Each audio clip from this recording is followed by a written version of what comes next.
The person who goes about to reform the world must begin with himself, or he loses his labor. Si bisan kinsa nga magtinguha o kausaban sa kalibutan, kinahanglan nga magsugod sa iyang kaugalingon, kay kun dili, walay pulos ang tanan nga iyang gihaguan.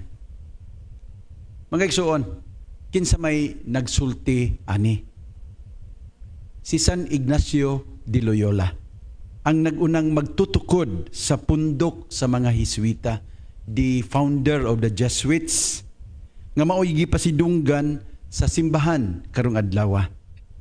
Unsaon man nato pagbag-o ang atong kaugalingon, adunay mahinungdanon nga butang nga gipahinumdum ni San Ignacio de Loyola kanato. Gitawag niya kini og first principle and foundation diha sa iyahang spiritual exercises. Ang unang linya nagaingon, human beings are created to praise, reverence, and serve God. And by doing this, to save their souls. Kini ang hinungdan, mga igsuon, nganong ania kita ning kalibutan. Ang pagpasidungog sa Dios ug ang pagpakig-uban kaniya sa kinabuhing dayon.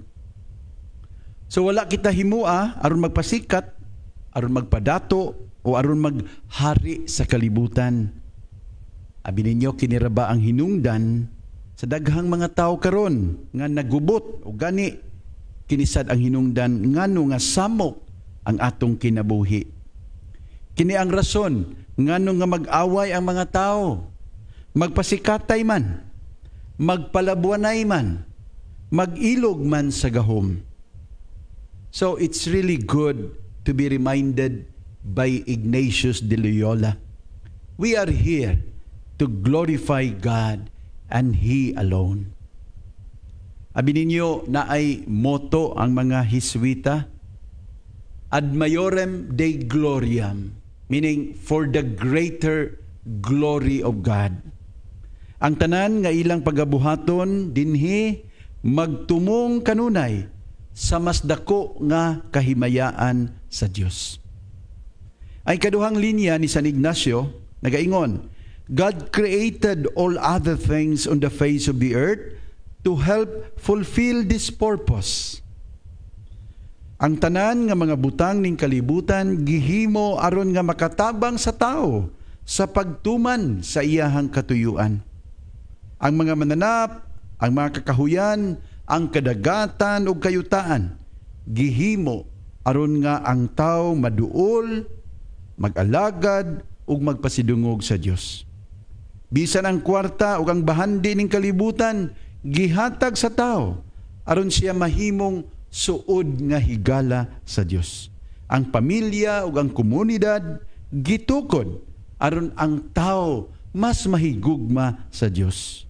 Bisan mga igsuon ang teknolohiya gimugna ug nahimong posible aron nga ang tao maduol ug mahimong epektibo nga alagad sa Dios. From this it follows, matud pa ni San Ignacio, that we are to use the things of this world only to the extent that they help us to this end. And we ought to rid ourselves of the things of this world to the extent that they get in the way of this end. Dinhi mga igsuon, si San Ignacio naghagit kanato sa pagsusi kung ang mga butang nga atong gihuptan karon nakatabang bagyod nato sa pagpaduol sa Dios. Kung ang atong itubag, yes, pagkanindot ug pagkabulahan nato. Angay ginato nga huptan kini mga butanga. Apan kung no, ang atong itubag, kinahanglan ato na kining buhian ug biyaan aron dili kita mahimulag sa Dios ug mahimong alaot. Matud pa sa balaang kasulatan, for what does it profit a man if he gains the whole world and loses his life in the process? Matthew 16 verse 26. Unya, Ang dato diya sa ebanghelyo nga atong gibasa karon, nasayra nato. Milakaw siya nga masulubon. Nganuman, tungod kay dili niya mahimo ang pagbiya sa iyang kabtangan. Ang iyang bahandi nahimo na hinuong babag sa pagsunod niya kang Kristo. Gipili niya ang iyang bahandi labaw sa kinabuhing dayon. Ug tungod niini, siya nahimong masulubon. So mangutana gid ta mga igsuon, ang atong bahandi og kabtangan, nakapaduol ba nato sa Dios? Nakapahimo ba nato nga mas mahigugmaon? Nakatabang ba ni nato nga moalagad sa Dios ug sa atong isig katao? Nakapahimo ba nato kini nga matinahuron ug mahadlokon sa Dios? Ang mga gadgets, ang internet, ang social media, unsa may nahimo niini sa atong kinabuhi? Makaingon ba ta nga kini nakapaduol nato sa Dios? Ug basin may nakaingon nato nga malayo sa Dios? Gigamit ba nato kini aron sa paghimaya sa Dios?